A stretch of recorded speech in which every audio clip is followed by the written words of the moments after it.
abagabo Men, dukunda abadamu we love women biyitaho, who care about dukunda themselves. abadamu We love women bagira isuku. who have cleanliness. Umuryango A family, urimo urasenyuka it is being kubera destroyed abantu kwibagirwa. because people are forgetting Icyo ngukeneyeho, what I need from you icyo unkeneyeho, and what I need from you. ikindi And two, abagabo men, ntibakunda they never allow abadamu women baba mu rugo who are at home batagira gahunda, kugira ngo umuryango ubeho, for a family to kugira ngo live, umuryango ukomere. for a family to stay Hakeneye ikintu strong. cyitwa discipline. There is something needed called Turi discipline. mu bihe We are in times abantu bari kubaka where people are icyambere married. batakundanye. No. Intege nke z'umugabo, ndabwira abamama, I tell mothers, kugira ngo umuryango ukomere, for your home to be icyambere ugomba strong, kuba umunyembaraga mu gusenga. Kugira ngo umuryango ukomere, for a family to be strong, birasaba abafashe intego yo kubaka umuryango ko baba maso. Abagabo benshi most of men, uzahora bakunda kuvugavuga. you'll find them speaking too Iyo umugabo much. atashe,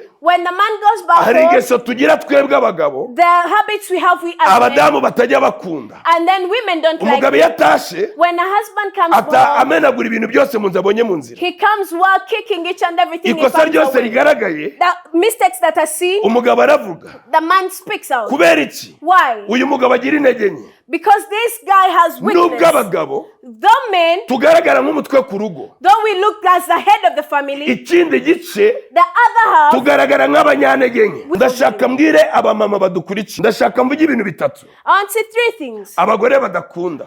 Ndashaka mbwire abankurikiye aya masaha, I want to tell those following me at this time. turi mu bihe Satani yibasiye cyane ikintu cyitwa imiryango. We are in the times whereby Satan is over bringing confusion into marriage. Igihe kinini Satani ahora ahiga umuryango.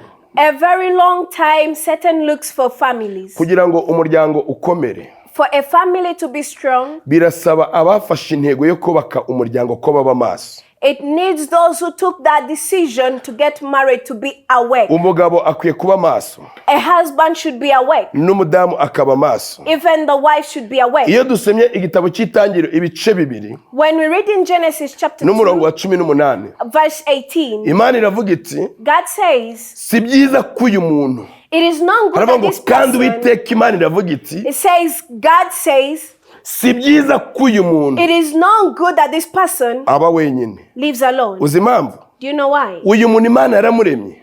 Did God create this person? Uyu mugabo yari afite ibyo arya, This husband had a lot of uyu things mugabo yari to eat. afite ibyanywa, He had things to drink. uyu mugabo yari afite aho aryama, He had where to sleep. uyu mugabo yari afite amazi. He had water. Ariko Imana imwitegereje, But when God looked at ibona ko him, atari byiza ko uyu muntu aba wenyine. he looked, it was not good for him Iravuga ngo to live reka alone. muremere umufasha umukwiriye. He said, let me create a wife for Ndashaka you. mbwire abamama badukurikiye, Let me tell the mothers following uburyo us, umugabo yaremwemo the way a man is being created, n'uburyo umugore yaremwemo even the way a woman is ni uburyo created, bubiri butandukanye, there are two different ways. kandi abadukurikiye bagomba kumenya And those who are following us should know. intege nke z'umugabo. The weakness of a Abagabo husband, benshi most of men, uzahora bakunda kuvugavuga. you'll find them speaking too Iyo umugabo much. atashe, When the man goes back hari home, ingeso tugira twebwe abagabo, the habits we have, we as men, abadamu batajya bakunda. and then women don't like Umugabo it. iyo atashe, When a husband comes home, amenagura ibintu byose mu nzu abonye mu nzira. he comes while kicking each and everything he Ikosa finds ryose away. rigaragaye, The mistakes that are seen, umugabo aravuga. the man speaks out. Kubera iki? Why? Uyu mugabo agira intege nke. Because this guy has Nubwo weakness. abagabo The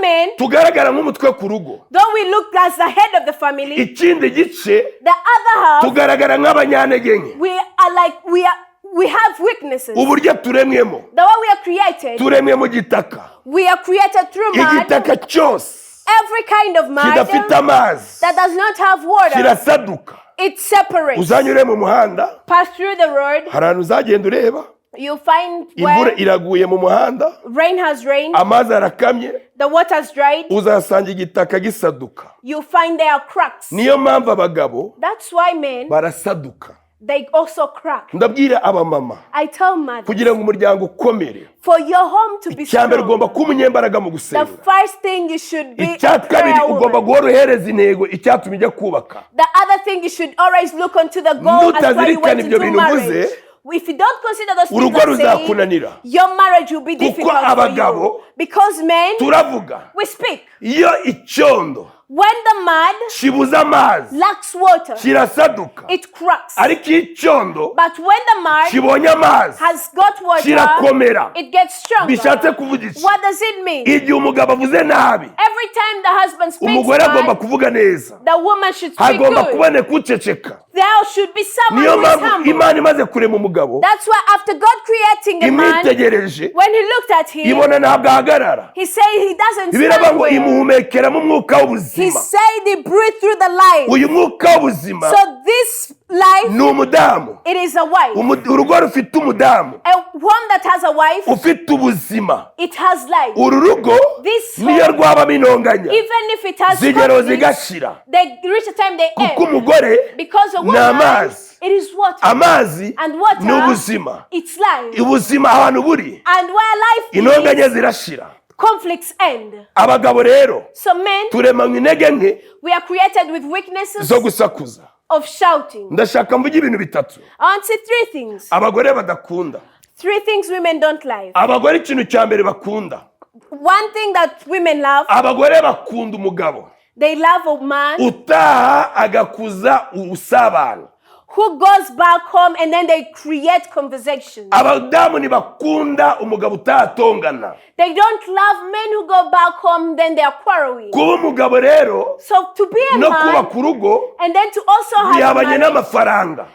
they go beyond with money. Icyubaka urugo si amafaranga, What builds a home is ahubwo not umugabo money. aba mwiza ku mugore So a man gets good with igihe that to a adasaduka wife nk'uko nabivuze. than being cracked than the Buri wife says. munsi agahora kuza ikiganiro hagati ye n'uwo So bashakanye. every time, every day he creates a conversation with his Gutaha spouse. uvuga neza. You go back home while speaking well. Abadamu ntibakunda umugabo b'ikiragi, They don't like men who are quiet. batwarwa n'abagabo bavuga utugambo turyoshye. They like men who speak sweet words. Ntibakunda abagabo b'abarakare, They don't like men who are bakunda angry. umugabo utaha They like the man who akaba ati goes home. nakuzaniye akarabyo. Then they say, I bought for you a Madamu uzi flower. kureba neza, He said, wife, do you uzi know ko you buri look munsi iyo good? nkurebye No, every time when mpora I look numva at urukundo you, ruzamuka. I feel the love Iyo growing. nkurebye When I look numva at narimo you, nguhaga. I feel I'm not Iyo getting nkurebye satisfied. When I look numva at you, nagufite hari icyo mbuze. I feel when I have you, I lack nothing.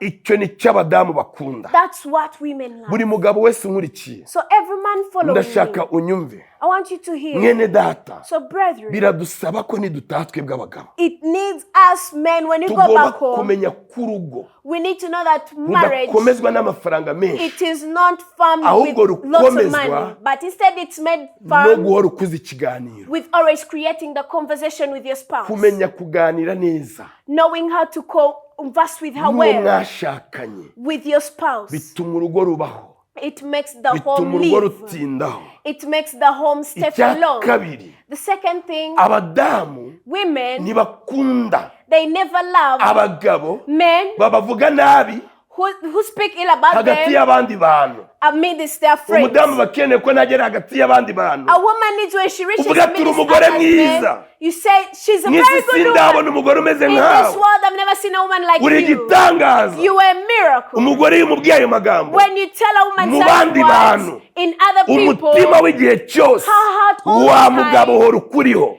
it's always on the husband. kugira ngo umutima w'umugabo So for the heart of the w'umugore man and the woman, wishimire umugabo we, they be pleased with the husband. bivana n'uburyo umutaka.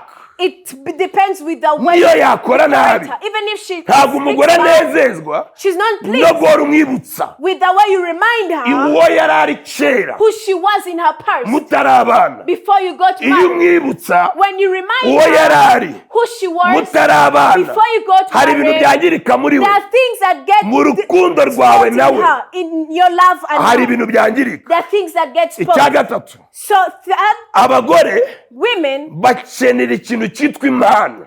they need gifts. Abagore Women, kugira ngo mubane, for you to live with them, kugira ngo akubahe, for her to obey you, kugira ngo abe mu rugo, for her to live in your akenera home, impano. she needs gifts. Dufite ikibazo We have a problem mu gihugu cyacu in our country, East Africa.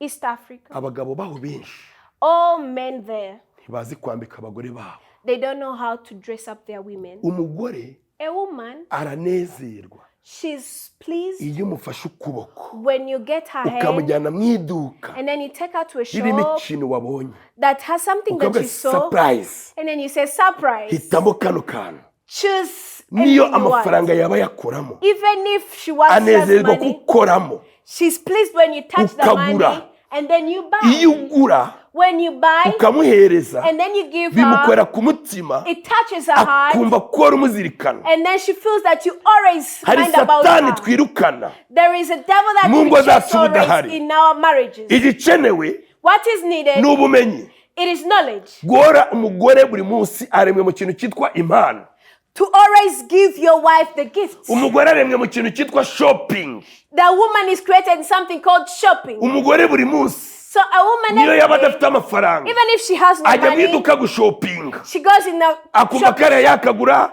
She na feels kariya she can yakagura shop that and that. iyo ushaka ngo urugo rubeho rero So when you want your marriage to umudamu live, wawe your wife, uhora umujyana muri shopping you always take her for shopping.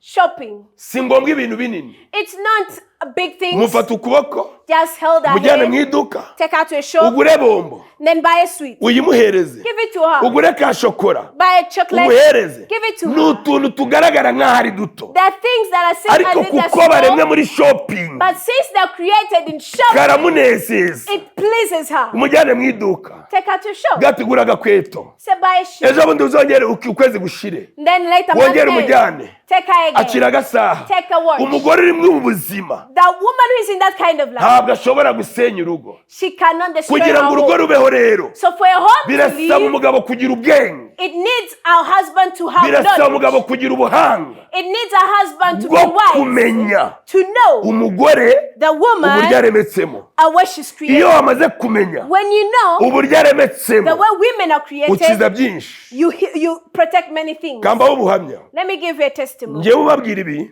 Me who is telling you this, nakuze ndi imfubyi I grew up while I'm an kuva orphan. mfite imyaka 8 Ever since I was 8 years nta old, mubyeyi nari mfite I never had a parent. ngize 13 When I was 13, ntangira kwikodeshereza inzu I started renting my ayo own house. nakoreye What I worked for n'ayo nabonye and what I've saved, yose ngashyira mu mufuka oh, I would put in my igihe pocket. kiragera And then time came, ndashaka I got mine. nahaga stock I would buy ibintu stuff, byose ngashyira mu nzu everything I'll buy, put in umugore my house. nkamwambika And then I'll dress my wife, uko nabibonaga the way I could ariko see. igitondo kimwe But one morning, araza arambwira ati ndashaka amafaranga she came and told me I want ndamaze money. ukeneye amafaranga y'iki She said, what money you need for? arambwira ati wahashe Yes, you sure? ariko nkeneye n'ayandi yo gushyira mu mufuko I also need my own money in ndamubaza my y'iki pocket. For what? arambwira ngo She told me, nkeneye amafaranga I need money. iyo yajyaga mu rugendo When she would go in the namuhaga journey, itike I would give her tickets. nkarenzaho na dukeya And then I would just exceed that ariko little. simenye ko But I could not know afite ibindi bintu akeneye that she needs other things. igihe kimwe So one mbona day, ibintu ntibigenda neza mu rugo I saw things weren't well in my mpamagara papa home. wanjye mu mwuka I called my spiritual wansengeye father ubushumba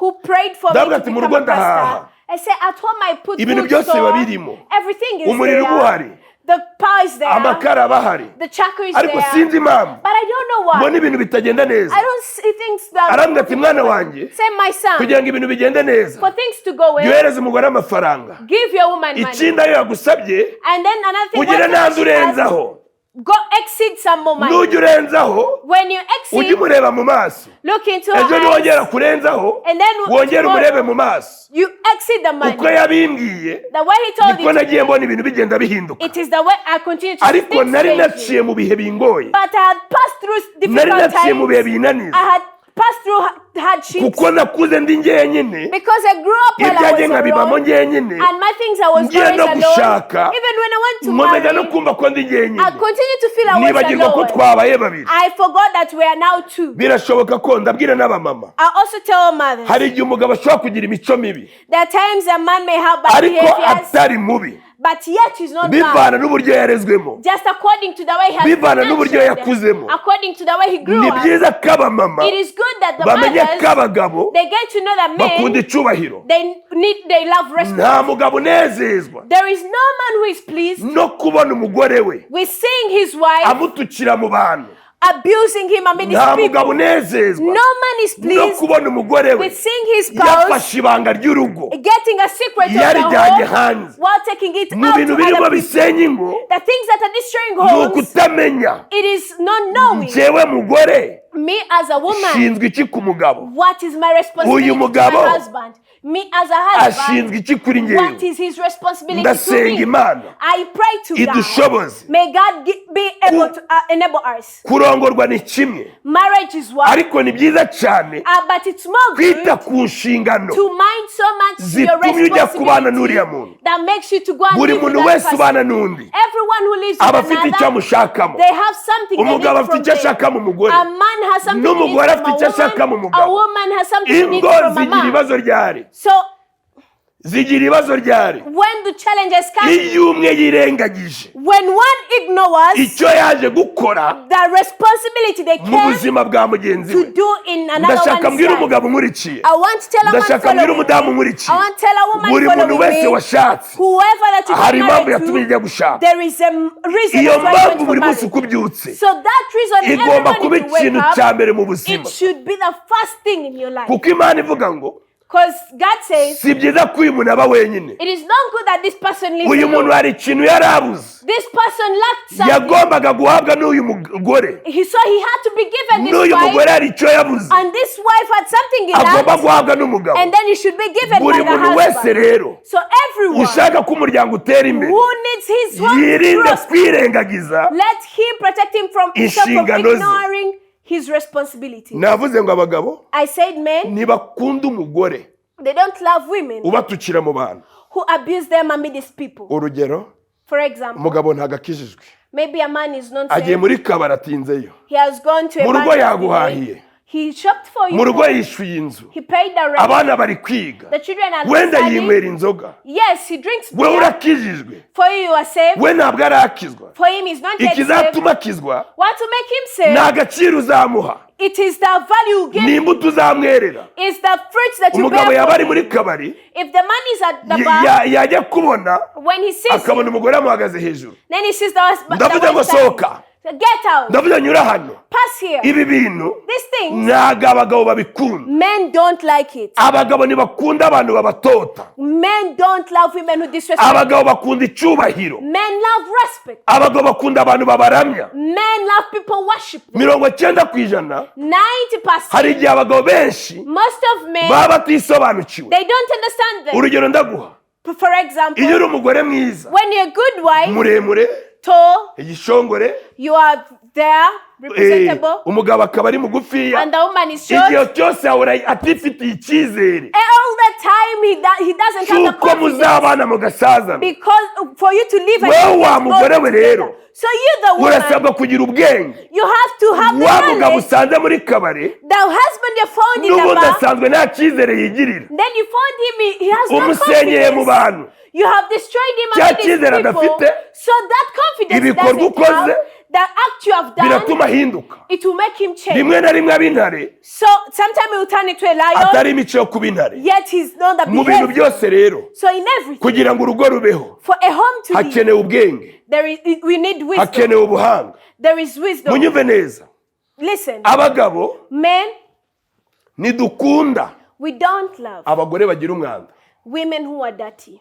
ndashaka mvuge iki kintu I want to say this. nta mugabo n'umwe There is no man ukunda umugore ugira umwanda who loves a woman who is dirty. niyo mpamvu mu migani 31 That's why in Proverbs havuga ngo umugore chapter 31, umugore mico myiza ninde wamubona a woman of good behavior, ngo arusha cyane marijana agaciro he is more treasured than umutima others. w'umugabo we uhora umwiringira The heart of the husband bene is uwo mugore always ntabwo azabura him. kunguka Such a woman Ni who umugore never wita lack ku rugo profits. rwe. He's a woman who makes icya mbere a abyuka kare She wakes up abyuka early. kare yita ku by'urugo rwe She wakes up early in the morning Icya minding about kabiri, his works at amenya home. gushyira urugo rwe ku murongo 2, he knows how to make his home icya proper. gatatu 3, amenya gukorera urugo rwe he knows how to serve ngo his kandi home. icyiza cyose akoze And everything ngo good she abona does, kimukwiriye she sees she deserves niyo it. navuze ngo abagabo That's why I say men, ntibakunda umugore ubatota they don't love iyo uri women who umudamu disrespect ugira them. urusaku If you're a woman who ugahora utota shouts, umugabo and then you always abuse ubundi your uhora umugabo husband, bwoko ki what kind of a man are ntabwo you? umugabo aba umugabo The man does not igihe become a yahembwe man Because yahembwe n'umugabo, they earn the salary. atanahembwe n'umugabo, Whether he earned yahashe or not, n'umugabo, he's still a man. atanahembwe n'umugabo. Whether he shopped or he didn't shop, he's still a man. Ni byiza It is good kumenya ko abagabo knowing that men, dukunda isuku we love mu cleanliness. magambo tuvuga, In other words, mu byo dukora. in what we Hari say. ingo ziri gusenyuka. But homes are being destroyed. Kamvuge kubera iki? Let me say, Umugore abyuka mu gitondo a woman wakes up early in the morning. akajya kuri seri She goes on to the Siri, Kanyombya, the Kanyomja, kamvuge bari abandi mbati, and then those of Ndibati, mvuge ba Papa Sava, those of Papa Sava. kubireba si bibi. Watching them, it's not bad. Mubwiriza yaravuze ngo The preacher says ikintu cyose cyagena umwanya wacu. everything has been created with its own time. Iyo wafashe umwanya urengeje mu kintu, So when you exceed the time of something, byanze bikunze hari ikindi gipfa. whether you want it or not, there's something that is being Umugabo atashe stolen. saa sita, A woman has gone home at ageze mu midday. rugo, He reached home. hari ibintu bitatu umugore agomba kuba afite. There are things a woman should be having. Umugore amaze guteka, A woman should have already cooked. umwe navugaga imico myiza, The one I said who has ikintu good cya mbere behavior. amaze guteka, After you cooking, amaze gutegura neza, after you prepare, agomba kujya muri dushe. you have to go to the Umugabo amukeneye bathroom. mu buryo bubiri: A man needs her in two different things. kumubona nk'umutako ku meza. To see her as a decoration onto the Umugore aba table. umutako ryari? When does a woman become a Igihe decoration? yiyitaho. Every time she cares Ariko about ugasanga herself. saa sita zirageze, But you find me umudamu n'imyenda yararanye, the woman, the clothes she slept n'imyenda with, yari kumwe mu gikoni, even the clothes that she was in saa the sita umugabo kitchen. avuye mu kazi At midday, the man is from work. aje kumusangiza. He has come to Uyu share mugabo with her. ntabwo arya ibiryo ngo aryoherwe. This man doesn't eat Umwuka food and then urimo he feels kuvaho, good. The smell that is coming icyuya from wabize, you, the sweat, ni igituma kugirira santima. it doesn't make him Niyo mpamvu ill nabwiye ngo for you. abagabo That's why I tell you, bakunda men, isuku. they love cleaning. Tegura ibyo kurya, Prepare the tegura food, icyumba cy'umugabo, prepare the tegura room, imyenda y'umugabo, prepare the tegura inkweto clothes, z'umugabo, prepare the ibintu shoes. byose bimere neza. Let everything Mwana be well. ataha saa sita, Even when he comes at abone mu nzu ibintu midday, byose bimeze and neza. then he says everything is well. Niyo mpamvu imigani yavuze ngo That's why in Proverbs it says, abyuka kare. she wakes up early in the Abyuka morning. kare akora iki? She wakes up doing what? Akora isuku. Doing cleaning. Abagabo Men, dukunda abadamu we love women biyitaho, who care about dukunda themselves. abadamu We love women bagira isuku. who have Umuryango, cleanliness. umuryango A family, urimo urasenyuka it is being kubera destroyed abantu kwibagirwa. because people are forgetting Icyo ngukeneyeho, what I need from you icyo unkeneyeho. and what I need from you. Ikindi, And two, abagabo men, ntibakunda they never love abadamu women baba mu rugo who are at home batagira gahunda. and then they have no plans. Ukajya mu kazi You go to work uzi ko umugore ntasigaye mu rugo, and then you find the woman she has wagaruka When you come back, ugasanga yagiye. you find she has left. Kugenda si bibi, Going it's not ariko iyo bad, abantu babiri babana but when two people are habamo ikintu living, cyitwa ikiganiro. there is what we call Ukamubwira conversation. gahunda z'umunsi, Tell him your plans for today. akakubwira gahunda He z'umunsi. tells you also his plans Igihe for the cyose day. gahunda hari ikindi kiyongeyeho, So every time there's something that has been Hamagara added to the umugabo. plan,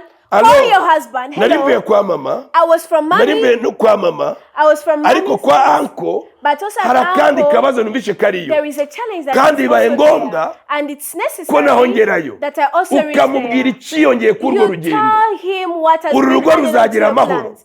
This home will have Kuki ingo peace. zisenyuka? Why homes being Ni destroyed? abantu kuba hari ibyigenge. It is people being down when they're independent. N'umugabo nta kintu akwiye gukora There is nothing a man should do ataganiye n'umugore we without talking kuri to the gahunda woman, z'umunsi. without making the Ibyo plans rero of ni the day. ibintu Things birimo bisenya imiryango. that are destroying families. Ndashaka mbabwire, So I want to tell kugira ngo you, umuryango ubeho, for a family to kugira ngo live, umuryango ukomere, for a family to hakeneye stay ikintu strong, cyitwa disipurine. there is something needed called Turi discipline. mu bihe We are in times abantu bari kubaka where people are icya mbere married batakundanye, when they didn't love nta each ntego other. ifatika bafite, They have no kubera plan ko uriya musore afite imodoka, because this young man has nanjye a nkaba car. nshaka kugenda modoka I want to nk'iyo ride a umukobwa car. mugenzi wanjye agendamo, Like for my friend, ndarongorwa n'uriya. I'll get married to Ntabwo that. urugo ari imodoka, Marriage is not a car. ntabwo urugo ari inzu, Marriage is not a house. kubera ko uriya musore yubatse, Because this young one ndarongorwa nawe, has got married. kubera ko n'inyuba upangaye. Because I fear Urugo rent. si inzu,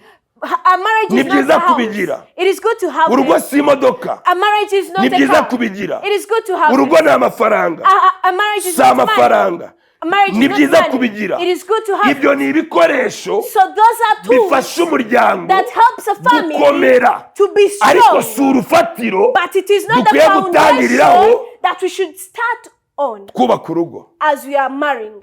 Njya mbwira abantu ngo I tell people, umugabo ni ibintu bitatu: a man is three things. ni ubwenge, Is wisdom, ni agakiza, is salvation, ni amafaranga. it's money. Umugabo A man, si ukwambara isuti it is not putting on a suit ngo aberwe. and then you are smart. Umugabo A man, si ubugufi. it is not him being Salomo yaravuze ngo, shortness. Someone said, ubwiza bw'umusore the beauty of a young man ni amaboko ye. is the works of his Vuga ngo hands. umusore utazi gukora, So meaning a man who doesn't know how to umugabo work. utazi A gukora man who doesn't know how to ni work, ikibazo. it is a problem. Nimba ushaka umuryango gukomere, If you want your family to be strong, byuka kare, wake up early umenye ko ukeneye za surprise za buri gihe. and then get to know you need a daily surprise. Buri munsi surprise. Everyday Umenye ko surprise. buri munsi bagukeneye shopping. Get to know every day they need shopping from Ni you. ubyongeraho no gusenga, Even when you add prayer to ukabyongeraho it, agakiza, and then you add on salvation to urugo it, ruzaduga. your home will be good. Imana ibahe umugisha. May God bless you. Ndashaka gusoza mbabwira ngo I want to conclude by kugira ngo saying, umuryango ukomere, for a family to be buri strong, muntu niyite ku nshingano ze. let everyone mind about their responsibilities. Ntabwo urugo ari blood shower. A home is not bridal shower. Mudamu nicara mu rugo, Let a woman sit at home. agafaranga kose kinjiye blood shower, Every money that comes into the home, bridal shower. agafaranga kose kabonetse utuntu twiza, Every money that is available, nabyo good ni byiza things. nk'uko nabivuze kubigira, Yes, it's good to have them, ariko as mu I muryango say, bigomba kugira igihe. but in a family, it should have its own time. Urugo ntirwubakwa ahantu hageze agakungu. A home is not being built with just a congregation of your Kubana friends. n'abandi si bibi, To live with others ariko is iyo not birenze bad, bikabyara agakungu but when it goes beyond and then it becomes a peer, bisenya umuryango. it destroys the home. Nifuje kubaganiriza ngo I want to share with you this. buri muntu wese Everyone, niyibuke ko ari cyo asabwa let you remember there's something you need to do. gukora kuri mugenzi we. To do to your spouse. Umuryango ukenera ibintu byinshi cyane, A home needs a lot of things. nk'uko nakomeje kubibabwira. As I continue telling you, Kugira ngo umuryango ukomere, for a home to be strong, soje mbabwira ngo I conclude by buri saying muntu agomba kumenya umwanya we. everyone should know their position. Naje gukora iki k'uyu mugabo? What did I come to do to this Umugabo husband? nawe naje gukora iki k'uyu Even mugore? the husband, what did I come to do to this woman? Nibwo tuzagira umuryango uhamye, That's when we shall have a firm home. nibwo tuzagira umuryango ukomeye. That's when we shall have a strong home. Ndashaka mbabwire ngo I want to tell you, hari ibyo navuze haruguru. there are things I said before. Icyigisho ngiye gutegura, The teaching I'm going to prepare, nzabereka ibintu 10 umugore agomba umugabo. I will show you the 10 responsibilities of a woman to a Nzabereka man. ibindi 10 umugabo agomba umugore we. I'll also show you other 10 responsibilities a man should do to a woman. Iyo umubyeyi adahagaze neza mu rugo, When a parent is not standing well in the family, iyo umugabo adahagaze neza mu rugo, when a man is not standing well in the family, ingaruka nyinshi a lot of consequences, zigera ku badukomokaho.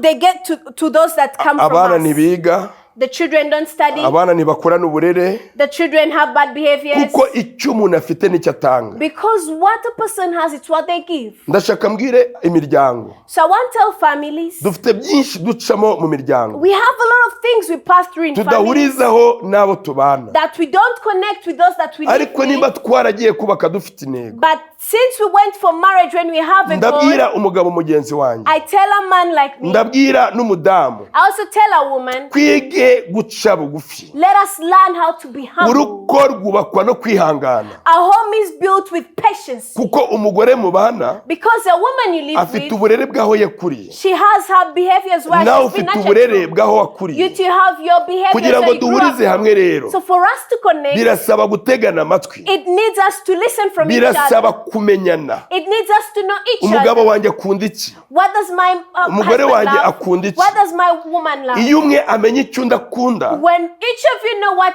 each of you bituma likes, n'abana babona icyo bakagombaga kwakira. it also enables the children to see what they should receive Soje from you. mbabwira ngo I conclude by telling you, umuryango a home, si ugusesagura it is not just spending kandi slightly. guhana impano And then giving gifts, si ugusesagura. it is also not going so Iyo umugore exceedingly. afite imico myiza When a woman has good nawe behavior, agomba guhereza umugabo impano. she should also give her husband Umugabo gifts. ntaganezezwa na byinshi. A man is not pleased with a lot of things. Ushobora kumfasha ukazana imbere nkakwereka ngwino. All right. Muzi umugabo ikintu akunda. Do you know what a man loves? Umugabo akunda iki kintu mundebe mwese abankurikiye. A man loves Igihe this umugabo thing. asohotse ushobora kuba udafite amafaranga wa mudamu we. You don't have money, Urugo ruri mu bihe bibi. and then the home is Ariko in umugabo bad yasohotse times. ukamugira gutya ikora, But when the husband moves out and do ukarimutunganyiriza like this, neza, the collar, and then you prepare it, ukamuhindukiza ukamugira you gutya, turn him and then you do like umugabo nawe this, arabyibuha. the man also Kuko gets dukunda fur icyubahiro. because they love respect. Iyo nayo ni impano. So that's also a gift. Kumenya imyenda yo kwiteye ipasi. Knowing his clothes are ironed, Ukamenya ko umugabo wawe agiye ku kazi ameze neza. and then you get to know your husband is going to Mu work on gitondo his ukabyuka food. ukamutekera. And then in the morning you wake up and cook for him. Umutima w'umugabo uzaguhoraho. The heart of this man will always be on you. Impano si ngombwa ngo ujye ku magazine uhereze umugabo. The gifts, it's not going to the shop and then you Kumenya bring. kumutegura icyayi cya mu gitondo. Preparing for him breakfast. Dufite imiryango myinshi We have lots of families ngenda mpura nabo. that I meet. Mudamu ntazi ko umugabo agomba kujya ku kazi anyweye icyayi. A woman doesn't know the man should go to work while he has prepared, take a Ntazi ko tea. umugabo agomba agaruka akarya. That she doesn't know a man should come back and eat food. Umugabo yirirwa inzara. The man stays hungry. Yataha agatahana umutima mubi. And then when he goes back home, he gets back with a bad heart. Ndashaka nsozereze kuri kano ka. So I want to conclude with this. Menya ngo umugabo Get to know that a man, ntabwo dukunda ibiryo cyane, we don't love food so much, ariko dukunda icyubahiro. but we love respect. Ujye ubwira umugabo wawe Tell your uri husband, bogare, you are a good man. uteye neza, You are good. Imana yarakoze instructor. kukuma. Praise be to God who gave it to you. Iyo nkurebye When I see you, mbona uri igisobanuro cy'ubuzima bwanjye. I see you are the Uyu mugabo niyo explanation of my yarya life. ikirayi kimwe, Even if he eats one ariko amagambo Irish, wamubwiye ajya mu kazi mu gitondo but the words you tell him while he goes at work, bituma yirirwa ameze neza. it makes him stay the whole day when he's well. Nzagaruka mbabwira ibyo nababwiye 10. I'll come back telling you those 10 things bizafasha I told imiryango you kubaho neza. that will help your families to Ni be Mungu nari ndimo well. ncisha mu rusengero. It is you that I was telling you in church. Nabivangavanze kugira ngo buri muntu byibuze agira akantu kamwe akuramo. I mixed them up so that someone can take one or two things. Mbwira abagabo nsoza kano kantu bakibuke cyane. Let me tell men and then you remember this so much. Urugo si amafaranga cyane nubwo nayakenerwa cyane. Marriage is not money though, it's Wa also mugabo we needed. iga gukuza ikiganiro buri munsi. Young man, learn how to create a Mu conversation rugo ntabwo every abagore day. bakunda ko dutana stress z'akazi. Women don't love us to go with the stress from Akunda work. ko utaha uganira. She wants you to come back home while you Wiva mu kazi ngo converse. ukomeze no kuri machine. Don't come from work then you continue with the Umuryango laptop at utashyemo home. nawe uragukeneye. Because the family you have gone to Amahoro also needs azaboneka. you. The peace will be revealed. Kandi iterambere ry'urugo rizagerwaho. And then the prosperity of home will be Imana reached. iduhane umugisha. May God bless you. Amen.